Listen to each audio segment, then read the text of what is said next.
প্রায় ৭৫০ বছর ধরে গণ ইফতার চলে আসছে হজরত শাহজালালের মাজারে। প্রতিবছরই প্রথম রমজান থেকে শুরু হয় এই গণ ইফতারের আয়োজন, যেখানে এক কাতারে মিলিত হন ধনী গরিব সবাই।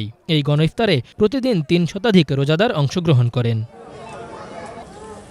ইসলামের আলো ছড়াতে ৩৬০ জন সঙ্গী নিয়ে ৭৫০ বছর আগে সিলেট অঞ্চলে আসেন হজরত শাহজালাল। রাজা গৌড়গোবিন্দকে পরাজিত করে ইসলামের পতাকা উড়ান তারা। ৩৬০ আউলিয়ার হাত ধরে এ অঞ্চলে ছড়িয়ে পড়ে ইসলাম। হজরত শাহজালাল সিলেটে গড়ে তোলেন আস্তানা, আর সে সময় থেকেই তিনি প্রতি রমজানে ভক্ত আশেকানদের নিয়ে ইফতারের প্রচলন শুরু করেন, যা চলছে আজও। কখনো খিচুড়ি বা বিরিয়ানি দিয়ে, কখনো গরু কিংবা মুরগির মাংস, ছোলা, পেঁয়াজু, জিলাপি, খেজুরে আপ্যায়িত করা হয় রোজাদারদের। এসব খাবারে ইফতারি করে তৃপ্তি প্রকাশ করেন রোজাদাররাও। ভক্তরা রমজানের প্রতিদিনই নামাজ ও মাজার জিয়ারত শেষে যোগ দেন গণ ইফতারিতে।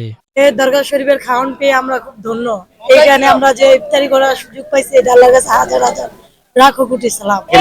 নামাজটা পড়বো,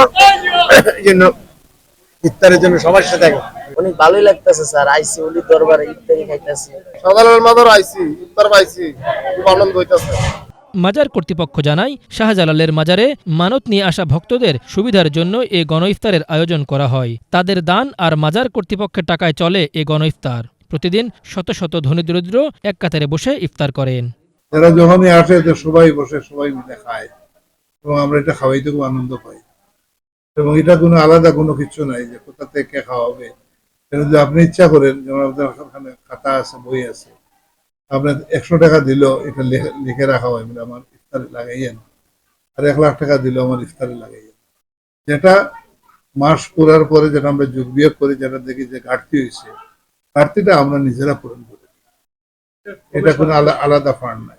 ইসলামী ঐতিহ্যের ধারাবাহিকতায় ৭৫০ বছর ধরে চলে আসছে এই গণ ইফতার। ধনী দরিদ্র এক কাতারে ইফতারের দৃশ্য মনে করিয়ে দেয়, ইসলামে নেই কোনো বৈষম্য, নেই কোনো ভেদাভেদ। Bangla vision news desk.